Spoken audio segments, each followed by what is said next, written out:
experience, and I believe we all are having a good time and we are enjoying and basically gaining some level of experience so that we can share these things with others and tell them that great things are happening at the Electoral College.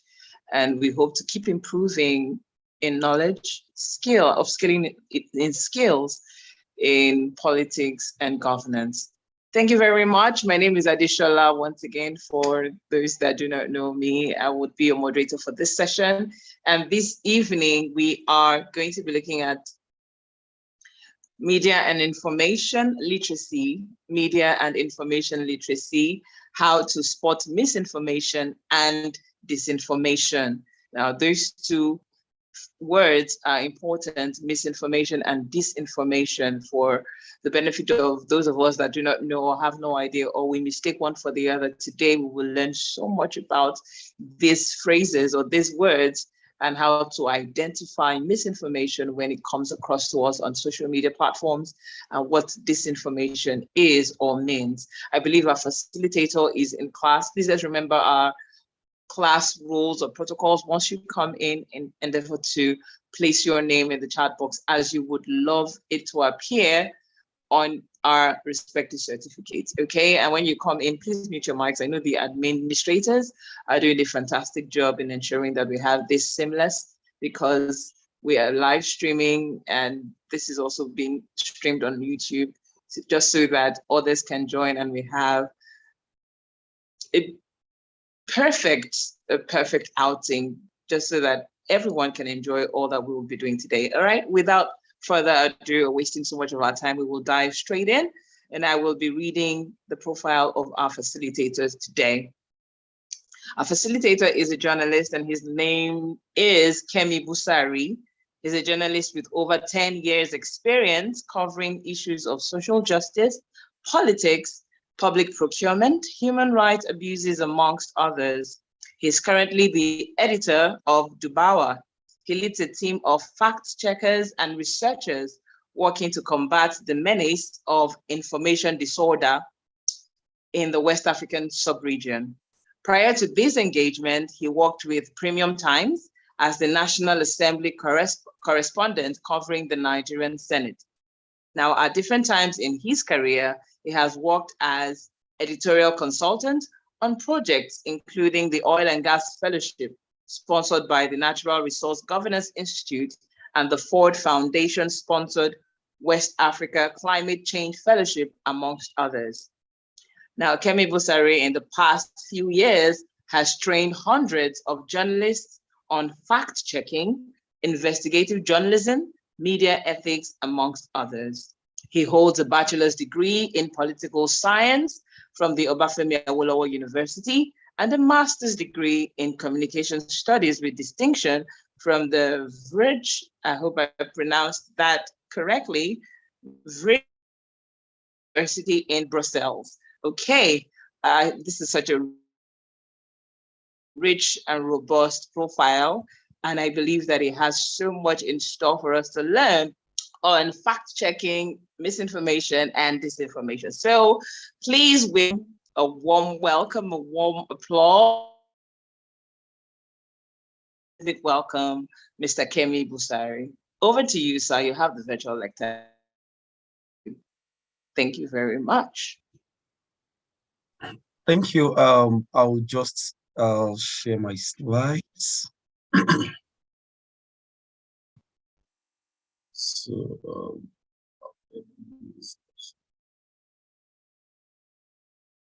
okay, excuse me, let me share again.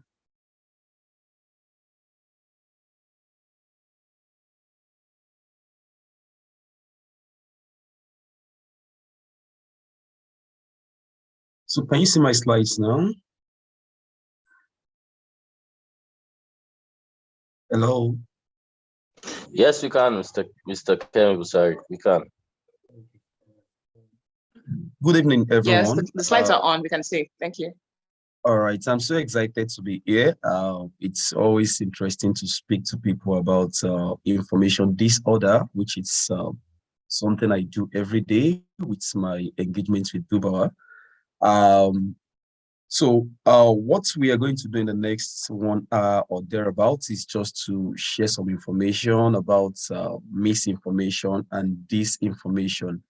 A lot of them, I believe we all know already, but it's just to give ourselves some sort of reminder going into the election. As you may all agree or confirm, if you go on several social media platforms now, you see all sorts of information flying around about the candidates, about the election umpire, about several other actors. So it's always very important for us to have this conversation so that we will know how best to relate with this information, and we'll know how best to what information to share and what not. So the contents of these slides are very straightforward. What media and information literacy is. We'll take some part of our time to go through fake news, which we like to call information disorder. And we share some media literacy skills as well as actually. So let's start with this general knowledge that I believe all of us are privy to already. The fact that the kind of information community or society we live in currently is way different from the one we had in the past. Say, for instance, when I was growing up, if there is a national issue and maybe a neighbor told my dad or my mom that, oh, we are going on holiday next week or thereabouts, and my parents are curious to know, oh, where did you get this information? I got it on the network news. There is a higher tendency that my parents would believe this. Like, once you tell someone that I hear this on network radio or something, there's a higher tendency that they will believe it. Why? Because the the streams of information around that period is very, very narrow. It's possible that it's only one person that has access to some sort of information and then broadcast to the people. And then secondly, the kind of gatekeeping that goes into information sharing around that time is very tight. So it's very difficult for anyone to just put out a sort of false information. And but today everything has changed. Today it's possible for me to go on Facebook to put out an information. It's possible for you. It's possible for almost anybody to reach out to millions of people, and without any form of gatekeeping. So that makes it very difficult for us to maneuver the information environment. How do we do this with this sort of reality? Sorry, I'm not seeing any video, and I think it's because of my settings. So I will try to put this in slideshow.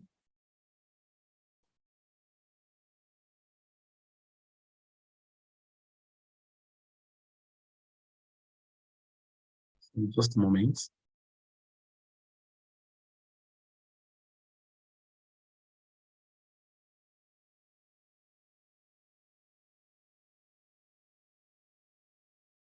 Okay, I think it's fine now.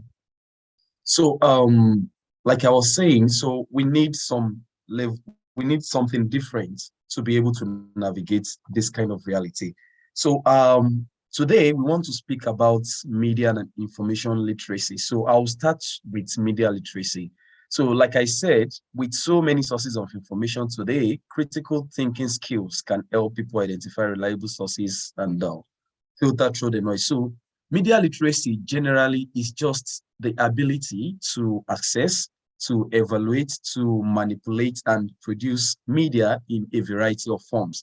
When we say media, it doesn't necessarily mean just text information. It could be videos, it could be picture, it could be maps, graphs, whatever you like to. So you having that ability to access, you having internet connection to access, say, Premium Times website, Punch website, you being able to evaluate the kind of information that you get from them, and then maybe editing it and putting it out in a different format is all we refer to as media literacy. And A good media literacy understanding will help you to understand that a media channel has an agenda and some biases. So it's important for you to understand that any media platform at all, any media platform whatsoever, be it Premium Times, BBC, CNN, and what have you, they all have some sort of biases. So it doesn't necessarily mean that they are negatively biased. So media platforms are biased towards democracy. So whatever information they are putting out, you know that it will be in conformity with the tenets of democracy. So there is always a bias. For instance, a government-sponsored platform, say NTA or FRCN, also has an agenda. Part of their agenda is to paint a very good picture of the government. So you understanding that they have this agenda and they have these biases is some sort of media literacy. I used to hear from a couple of people that if you really want to get the truth of an information, if you want to get the APC angle, you should read the Nation newspaper. If you want to get the PDP angle, you should read Tribune. And then maybe if you want to find the balance in between, you can go to Punch or what have you. So that's one. Secondly, it also helps to think critically, especially when evaluating information. So when you have this knowledge, this media literacy knowledge, you'll be able to identify what are the important information and then decide whether you should believe them or not, or which way to use such information. And then it helps to identify the various viewpoints and also teaches how to create media responsibly. Let's go quickly into information literacy. Information literacy is the ability to find, evaluate, organize, use, and communicate information in all its various formats. So it's closely related to media literacy, but this particular one has to do with some level of literacy, the ability to find this information. So breaking it down, it involves determining information need, that is, you deciding what form of information you need. For instance, if you go on my Facebook page currently, I'm subscribed to some pages. I like the America's Got Talent show. So I'm subscribed to about 2 or 3 pages that shows some of the videos. I'm an Arsenal fan, so I belong to some groups that just give me those kind of information. And I like to know everything happening in the journalism world. So if you go to my Twitter, every major journalism handles globally, excuse me, I follow them so that I can get enough information about my profession. So I know my need already, and I know how and where to find such information. That's going into the second part. And then I can easily evaluate the kind of information I get. For instance, I belong to some groups that they will make you think that Arsenal is the best football team in the world. But I know deep down in me that, oh, this is a team that's never won the Champions League or what have you. So I'm able to evaluate the kind of information I get from such platform.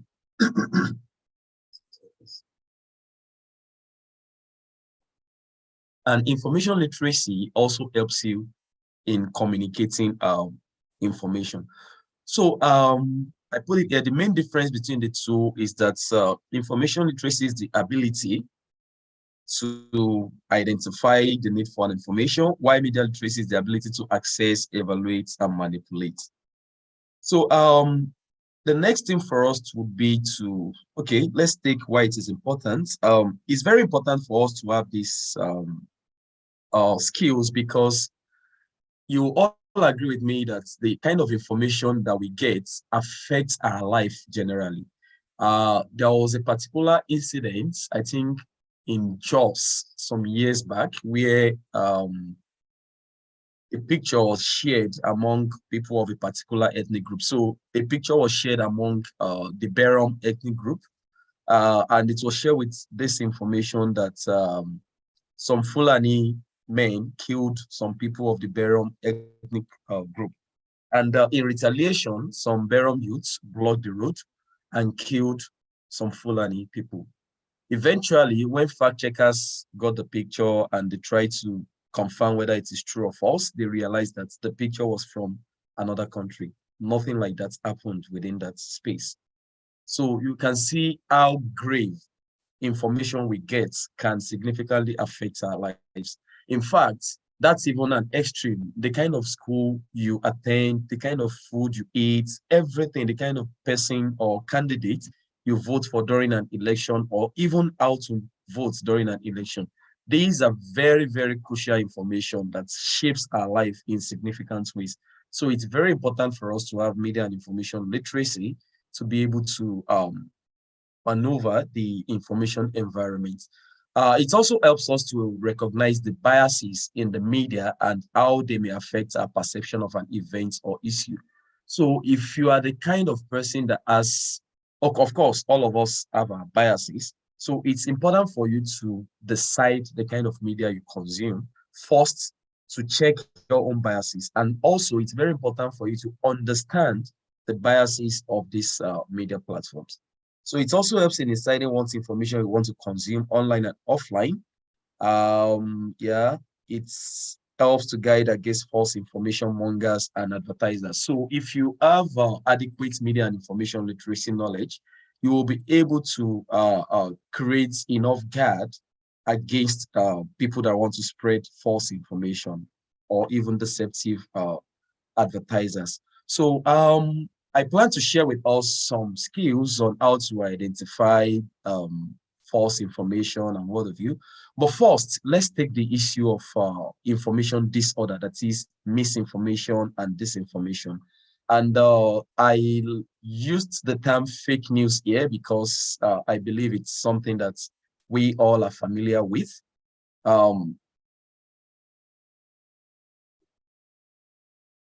Fake news is defined here as fabricated, false, or misleading information presented as news. So if someone decides to just put some false information together and then present to you as news, that is what we call fake news in quotes, just simply, yeah. But media scholars and most of us fact checkers, we don't agree with the term fake news because it's believed that it's grossly inadequate to describe the false information that goes around the environment.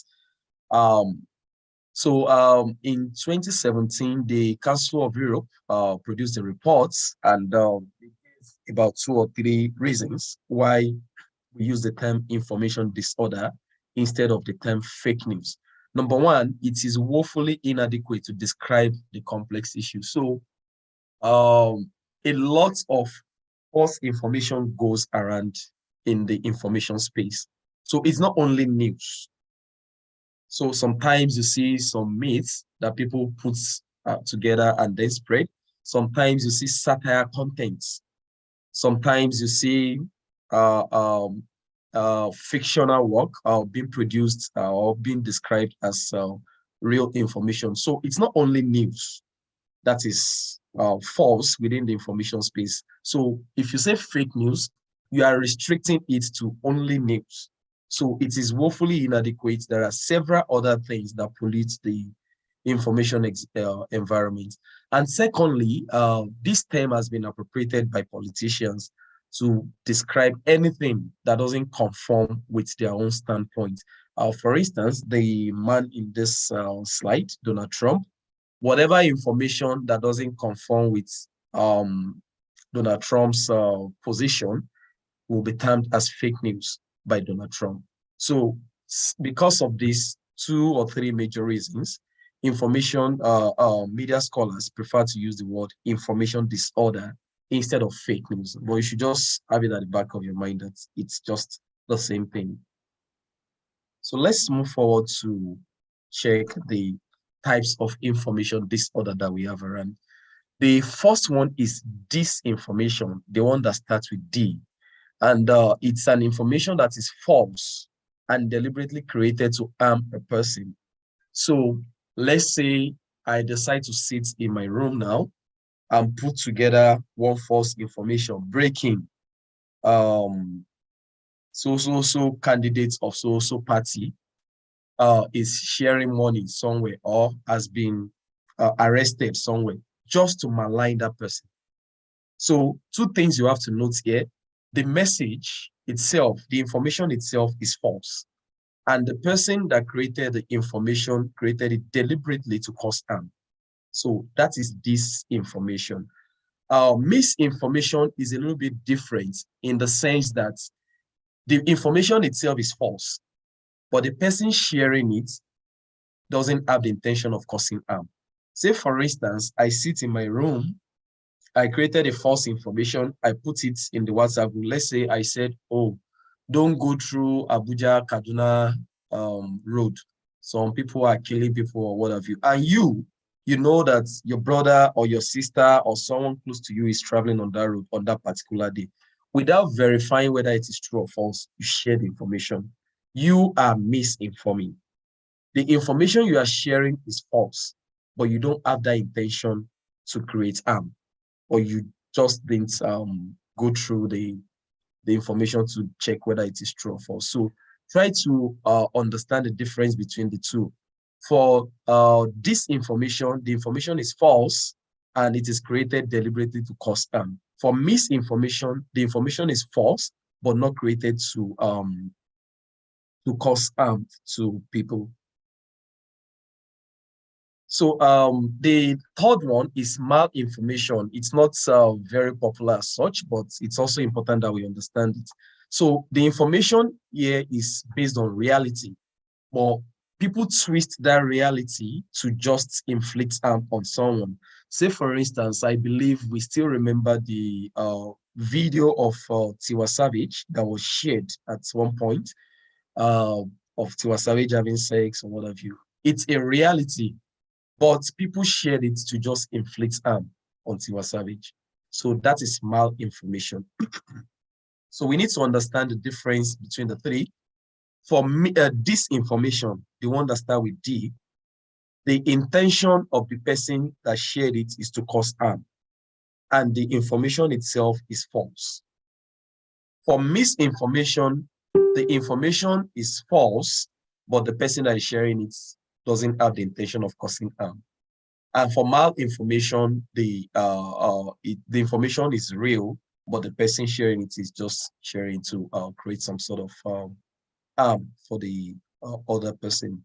So these are some of the 7 common forms of information disorder that we have around.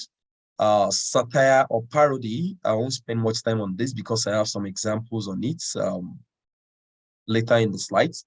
Misleading content, when you engage in misleading use of information to frame an issue or individual. Then imposter content, when genuine sources are impersonated. If you go on Twitter now, you will see several handles of President Buhari or any celebrity that we have around. Then fabricated content. Some people will just fabricate some sort of falsehood. I believe you would have seen a lot of them on the internet now. Nigeria has so number of out of school children. Nigeria has so this and that, just fabricating content for you to believe or for you to vote for one candidate or the other. Then sometimes some people make false connection of information, say when the body of a story is totally different from the headline. Then false context. In fact checking, one of the key things that we emphasize is context, because when you don't understand the context of a particular information, it's possible for you to get a false or a distorted understanding of such information. And then the last one is manipulated content, when genuine information is manipulated to just deceive people. I have a couple of examples later in the slides, so I won't spend much time on this. So we started by explaining what media and information literacy is. I want to believe that we understand it to some extent. Normally, I like an interactive class, but the organizers have designed it in a way that I'll first take the slides and then we take comments later. So we have understood what media and information literacy is, I believe. And then we've been able to try to get the difference between fake news and information disorder. They are the same thing, but media scholars prefer to use information disorder for a couple of reasons, which I have mentioned. and then the types of information disorder: misinformation, disinformation, and malinformation. Now, the next question I believe some of us would ask is, how can I be media literate? So we will just go through some examples or some tips. So engaging the news, I won't draw much on this because there are some further explanation. So when you see a news content, it's very important for you to ask yourself some of these questions. Who created this content? Why is it created? What are the biases of the author or the channel? What does this author aim to achieve? What techniques were used to make this message believable? What details were left out and why? How did the message make you feel? And I think you can add some other questions to it. So also let's just take some tips on how we can engage news contents as a media literate individual. So there was a post on Huffington Post. Unfortunately, the author probably forgot to put his or her name, but I find the post very interesting. So these are some of the tips the person shared.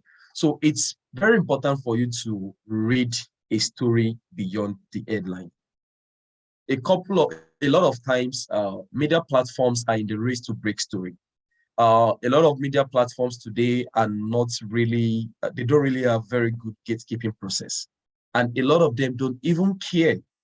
They just want to have the eyeballs. They just want to have the retweets, the Facebook shares, and what have you. So they don't care about consumers that much. They only care about the gains that they are going to get from it. So a lot of time they put out sensational headlines. So I have an example of this. I tried to search for the story earlier today, but I think it has been deleted. So sometimes in 2020 or thereabouts, I read a story. The headline is Buhari arrested for raping 12-year-old in Katsina.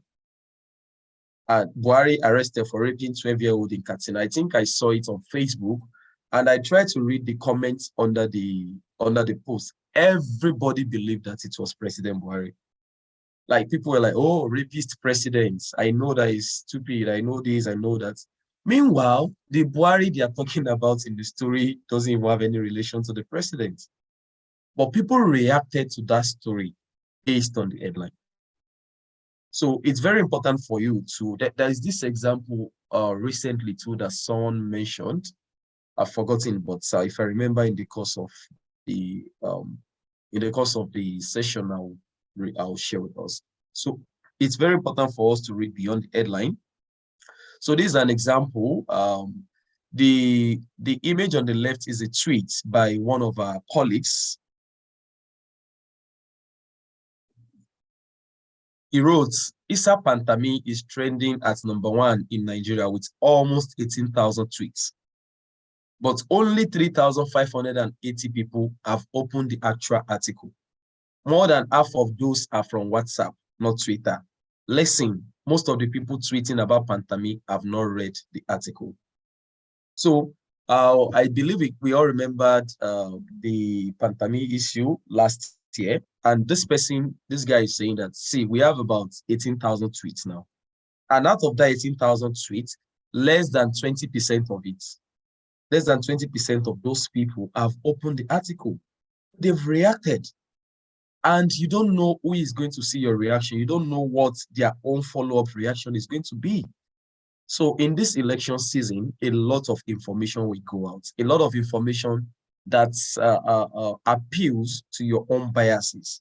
So it's always very, very important for you to be very critical and then try to read beyond the headline before you share. Then it's also important for you to check what news outlets published it. A lot of time I get several several requests to fact check a lot of information. And one of the key things I ask people that send this to me is, which platform shared it? It is after I ask this question that they will now go and check. They will now hear elephantiasis.ng.something, a platform that doesn't even have a face. So it's always very important for you to know what platforms you can trust for your information. And whenever an information comes, it's always very important for you to check what platform publish it. Then it's important for you to check the published dates and time. This is absolutely very important. In 2020, shortly before the Ghanaian election, I saw a video online of a senior police officer talking to the junior police officers in Ghana. The video was very funny. The guy was telling them that, see, this weekend is an election. If you have a wife, don't have sex with your wife before election day so that you can be strong enough. If you have a girlfriend, don't have sex and all. And the guy was saying all this. I find it very funny. And I almost shared it on my, I think, Twitter or Facebook, but I just say, let me send this to our Ghanaian colleagues to check whether it is true or false and for them to fact check. Only for them to tell me that this video has been on the internet for up to 4 years. So it was a video that someone made prior the 2016 election, not even 2020. But the person that shared it, where I saw it, used it to paint a narrative that it's a recent video. So this is very important. We are doing some fact checks recently on some of the engagements of some of the presidential candidates in the past, not in present, but people use people that wants to disinform, they try to craft it in a way that this is recent. So it is always very important for you to check the published date. Also, check the author. Well, for credible platforms, it's very important to check the author. Check for referencing. It's very important to check the referencing in the story. Check for links to other story. What kind of sources were quoted? If you see a story according to an impeccable source, according to a source who crave anonymity and what have you, then there's the likelihood that such information is false. You check for quotes and other materials. Then you check your own biases. A lot of time we use our biases to engage with information. So before you consume any form of information, know the kind of things that appeals to your bias and try to approach them with an open mind. And then this one is very, very important. Search if other news outlets published it. So if you see something on a particular platform that you trust, try to check one or two other platforms that you equally trust to see whether that information exists there or not. So if you see something on one blog and you don't find it on Punch, you don't find it on Premium Times, you don't find it on The Nation, Tribune, or Daily Trust, or any other source that you trust, then there's a likelihood that that information might not be true. Then the last one, always think before you share. So I want to show us this video to reiterate the importance of verification before we share any sort of information. So please pay attention to this. When we have a discussion session, we'll discuss it further. So I'll play it now. You can just type yes in the chat box if you can hear the sound.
there's no disclaimer like those guys that put that it's satire. So is there a system for ensuring that there is a consequence to spreading false information? And does your organization do any work in that space? Thank you. Okay. Great question. Did I Thank you. respond Let me. or more? Okay. Do you want to take one after the other, or I think have two more hands? 3 at a time is good. Okay, 3 at a time. So let me take Usman Akorede and Abdullahi. I'll take the 2 of you now. So Usman, please go ahead. I've asked you to unmute. Okay, ma. Hello? We can hear you. Go ahead, please. Yeah. Thank you very much for this class. And we also thank the Electoral College. Please, my question is that is there any law or any punishment for spreading the fake news? At least as the election is coming now, we will be having many news rumor around. Is there any punishment under the Constitution of Nigeria for that? Thank you very much. Okay, thank you. Almost similar to what Sharon asked. Then lastly, Abdullahi Hamidu. Thank you very much, Kemi, for this wonderful presentation. And also thank you, Electoral College, for giving me the opportunity of listening to his class. Though I'm not a student of this cohort, I'm the deputy director of North Yes, good evening, sir. North Central of the Electoral College. I'm interested in this topic so much. Please, Mr. Kemi, is there any legal implication for disclaimer? That's number one question. And number two, this Twitter space that is happening almost every minute of the day, how do we check fake presentation or fake news or misinformation within that space? Thank you very much. And I'll connect with you on your Twitter handle. Okay, sir. Can I go ahead and answer the 3? Okay. Yes. So the one about consequence for spreading falsehood. So one of the downsides of being a journalist is you have this very big weapon of putting an issue into spotlight. But once it's in the spotlight, you are somehow decapacitated or somehow helpless in pushing it further than that. So we have the power to do these fact checks, and but we don't have the power to arrest people that are spreading the falsehood. But the things that we do as an addition to just putting out our fact check is number one, we have a partnership with Facebook. Yeah, we have this Facebook partnership where we can rate false information that appear on Facebook. So for instance, if a page on Facebook spread a false information and we did a fact check on it and we realize that it's false, we will send that fact check to Facebook. So there are several things they can do. They can restrict the page until the person corrects his or herself, or the person deletes the falsehood or something. They can restrict you from advertisement. They can restrict you from people even seeing any sort of information from your page. So that's one consequence that we try to, but apart from that, we don't have the power of prosecution. So on the law and punishment for spreading falsehood, so it's a very thin line. And if there is any lawyer in the house that could also give us some more clarity to this, I'll really appreciate. So there was a time that the Nigerian Senate, there were 2 particular laws that they wanted to, that came to the Senate. And I think the 2 of them died at the second reading or committee stage or thereabouts. The laws wanted to criminalize falsehood. There was one by Sabi Abdullahi from Niger State, which says that if someone spread false information and that false information led to the death of another person, then such person should be killed. A lot of Nigerians came up to say, oh, this is too draconian and all. So there's a very thin line between freedom of expression and the consequences of spreading falsehood. So the law that I know of that currently exists is the Cybercrime Act of 2015. And that law has been used to arrest a lot of bloggers in Nigeria. I did my master thesis on press freedom, analyzing this law and two other laws like that. So the law that I know, I don't know if there's any other one apart after that, the Cybercrime Act of 2015. I know there's the Criminal Code and Penal Code that you can also use to prosecute as well. But it's only the Cybercrime Act that spell out these things very well, the consequences for spreading falsehood and all. But the reality is most of us are not using that route because the time for prosecution and everything is very, very, very long. So legal implication for disclaimer.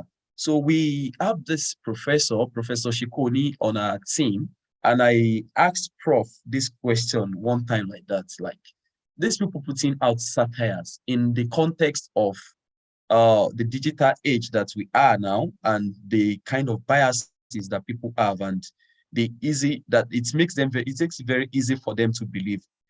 Isn't there supposed to be some sort of implication if they don't put disclaimer or if the disclaimer is not open enough?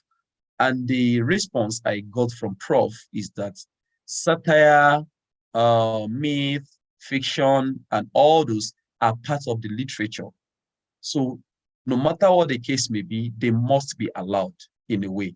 So I don't know of any implication for not putting a disclaimer or for putting this disclaimer in it. For instance, that particular example I shared with you, disclaimer is just done. You would have finished reading the story and there are still some, maybe one or two adverts before you get to the disclaimer. So for me, I think that shouldn't be the case. The disclaimer should even come first, or maybe in your headline, you should put satire before you put the headline. That for me would have been very, very, very good. But the reality is that some websites, they will just put their disclaimer in the About Us section. You won't see the disclaimer anywhere else. So it makes it very difficult for people to know that, oh, this is a satire content. So those are some of the conversations I think we can take forward on how best we can present information on this website. And then the one on Twitter Space. So I don't really know how we can check false information on Twitter Space, but I know how we can protect ourselves. I mean, me, you, and anyone that wants to join any Twitter Space by being media and information literate with some of the tips I've shared, and I believe a lot others that we put into use before we consume information from the space. I think I've answered the questions. Thank you. Yes, you have. Thank you. So we have the next three questions by Bawa Shangfu, Oinkonsola, and Mike Aribisala. So I'll take Bawa first. And after Bawa, I'll take Oinkon, then Mike.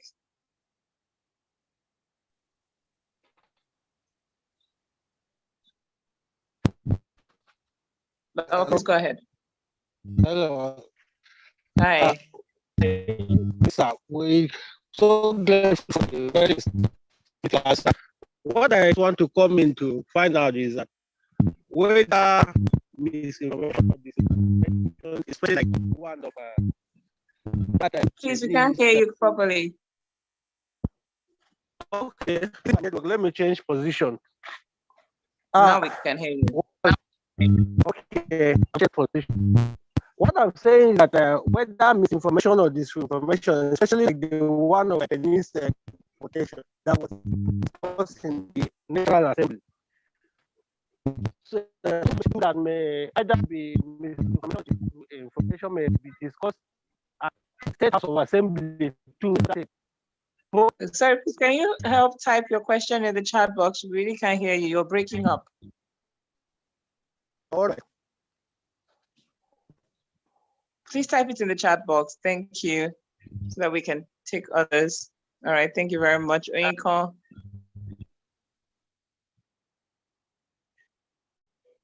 Oinkon, please ask your question.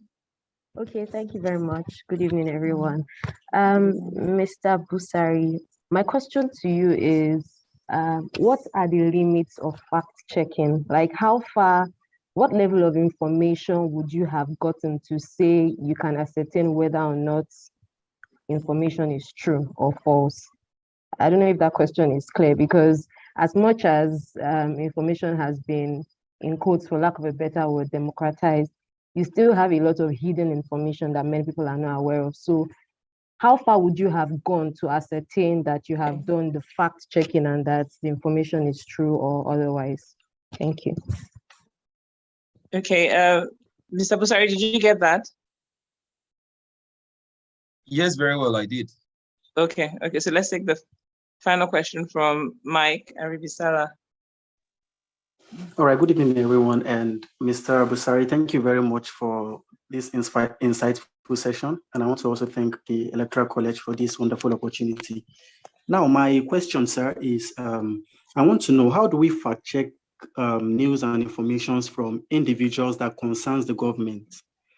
Like, okay, let me just use this particular instance as an example. There's this news that broke some weeks ago concerning the federal government purchasing vehicles for security apparatus in Niger Republic. And the guy that broke the news on Twitter, that's David Hudein. I was actually on that thread, that news thread, and I was arguing like, bro, it's not possible with all the security situations we have in Nigeria, and Nigeria sending security assistance to other countries and the rest.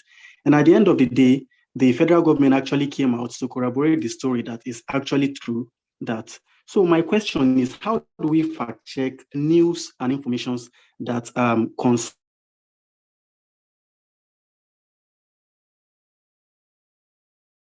the government?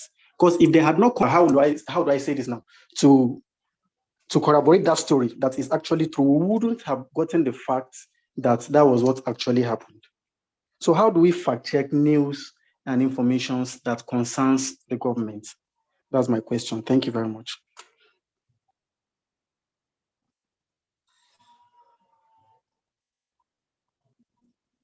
Okay, I think I can take pending the time that Mr. Bauer puts his question in the chat box. So Oyin Consola asked the question on when we decide that information is sufficient enough to decide whether it is true or false. When a fact check is sufficient enough to decide whether an information is true or false. So I'll start by stating how we decide to fact check. So we have some platforms like CrowdTangle, TweetDeck, and all where we source fact check from. We also have an audience engagement officer that checks WhatsApp groups, WhatsApp pages, Facebook, Twitter, and what have you. And sometimes we monitor TV, radio, and we get from the audience. So you can imagine that there are a lot of information that we get to fact check. So we use some criteria to decide whether to fact check or not. One of it is the virality, and information that is viral and capable of causing harm to people, we fact check. Sometimes you don't wait for something to go viral because of the implication it might have if it goes viral. So we quickly fact check. And then the third one, which is very important, is significance in terms of public interest. So something must have some overriding public interests before we decide to fact check. For instance, there was a particular period when wives of two politicians slapped each other at an occasion, and everybody was asking who slapped who first. My fact checkers reached out to me, editor, let's fact check this. A lot of people want to know who slapped the other person first. And I decided, I told them that I don't see the reason why we should fact check this. Why? Because what's the public interest? How does one person slapping the other person affect a poor man on the streets of Anambra? So we didn't fact check that. So public interest is very important. Now, once we decide to fact check something, when do we now decide whether it is true or false? There are some criteria that we also put into practice here. For instance, if you check fact checks on our website, over 95% of our fact checks has multiple level of verification. So we don't, if someone say mixing salt and water will cure HIV virus. One of the first few things we'll do is we will try to look for research works on that. That's one level of fact check. We talk to an health expert on that. That's second level. And we talk to another expert. We always make sure that we talk to two experts when it comes to health issues.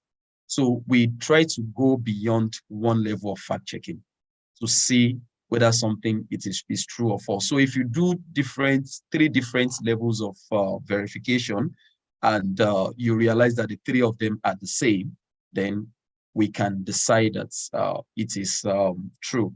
But sometimes you realize that you don't have more than one, and sometimes you realize that they might be conflicting, and or if it appears in that manner, we also put the information out. So all our fact check is not all our fact checks that are either true or false. There are some misleading. There are some more context needed, and also sometimes if we don't even get enough information to fact check something, we turn it into an analysis. So it's not every time that we have true or false, and for something to be true or false, we do several levels of verification, multiple levels of verification. So the one Mike asked about information about government from individuals, it's like a question that highlights some of the challenges that we face as fact checkers. So when you were giving that example of David Udenyi's tweet, I just asked myself, if I want to fact check something like that, how do I fact check it? It's very difficult because, number one, the government itself is not open enough. Of course, there is this open treasury website. There is this website where you can check the procurements, government procurements or what have you. But there is no such information on such a platform. And the government may decide to put the kind of information they want on such platform. It's not like in a developed society where if a civil servant decides to withhold information or not put out accurate information, it can be criminalized. For instance, our FOI law says that if a government official withholds information or distorts it in a way and all, there's punishment for it. But in Nigeria, anything goes. The government itself is secretive, the platforms are not open enough, and they are not truthful enough. So it is one of the difficulties we face as fact checkers. So one thing we try to do in such situation is, number one, we can never use government's response to do our fact checks because we don't also trust them entirely. So what we do in that kind of situation is we try to look for an independent way to verify this. Say, for instance, if David Udenyi was able to maybe give the name of the company that supplied the vehicles, we can send an email, try to check and all. But at the end of all this, you can also realize that there's no much information to confirm whether it is true or false. In such a situation, we just put out the information we have to say, this is what this person claimed. We try to fact check it. This is what we found out. What we found out is not enough for us to say whether it is true or false, but this is what we find. And if what we find is sufficient enough to have a rating, we just put the rating, the true, false, misleading, or what have you. So yeah, I hope I've been able to answer the two questions. Yes, you have. Let me just give Bawa the final opportunity if his network is better. Okay, I think he has typed the question. Okay, he has typed it. Okay. I wanted to know how journalists or media aides help members of National Assembly on checking fake news, with instance of the exportation of pennies to China that was even discussed on the legislative floor. So I covered the Senate, and you know, it's the business of media in the Nigerian parliament is a very interesting one. A lot of media aides, so-called, don't really have media experience. So you realize that most of these appointments are based on political patronage. Someone has campaigned for me back home, and I just decided to bring him to Abuja to be my media aide. So, and a lot of times too, when this lawmakers, whenever they want to read, whenever they want to bring up a bill or emotion on the floor. It's just one shabby work that some people will just sit down, put together, and send to them. So I believe that was what happened in the case of penis exportation. The media aides misinformed their principals, and their principal also didn't make any extra effort to check whether the information is true or false. So I think those are some of the conversations that we can take forward on the kind of people that our lawmakers employ as media aides. Okay. Okay, Mr. great. Bauer. Yeah. Thank you very much. Thank you very much. Any other questions? Do we have any other person that would like to ask a question or a comment? Okay, all right. I like the fact that this class was full, robust, rich, and we're ending pretty soon. So thank you very much, Mr. Kemi Busari. Would you like to please share that particular screen where your details are please could you share that once again, just in case members of the 9th cohort would love to connect with you virtually? Okay. 9th cohort says we have been a great audience and he's glad that we're sharing the space. We can connect with him at Busari Kemi on Facebook, on Twitter, and we can send him an email. Thank you very much, sir. Thank you very much, sir. This was good. Please, let's just say a very big thank you to Mr. Busari on the chat box. Thank you very much for engaging with us and for having this beautiful session. 9th cohort, our classes continue tomorrow at 5 p.m. I would like to bring up Lisa Wumi. Lisa, you can please. Hi, Shola. Yeah, good evening. Well Appreciate you. done. Good evening, sir. Thank you for the awesome lecture. Thank you so much. We gained a lot. Thank you. Shortly before we leave, we'll be presenting the new chairman with his certificate of return. Congratulations to Brett Lawrence. So once we're done with our guests, I think we can just tell him thank you.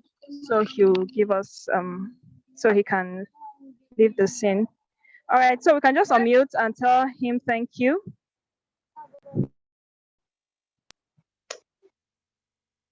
Okay, thank you so much, sir. I don't know if participants are allowed to mute themselves, but thank you, sir, once again. Yes, they can unmute.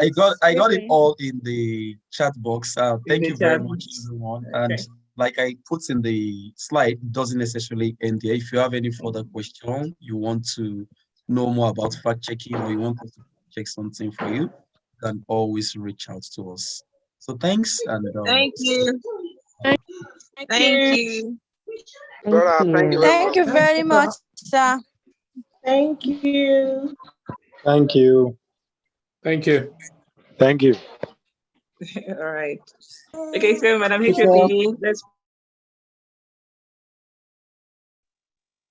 all right, Madam HOP, let's present our certificate of return to our dear honorable. Okay. Yeah, Brett Lawrence, Honorable Brett Lawrence, congratulations for emerging as the chairman for Etiosa local government on the platform of PDP party.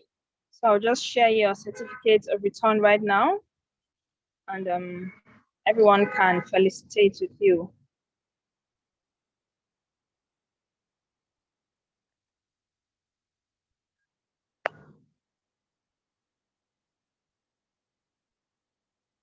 So, presenting to you the new chairman for Etiosa local government area, Honorable Brett Lawrence, congratulations. On behalf of the INEC chairman, Mr. Kunle Lawal for Electoral College Nigeria, this is presenting to you your certificate of return for the office of the chairman 2022. Congratulations. Right, you can unmute and just maybe say 1 or 2 words before we call it a night.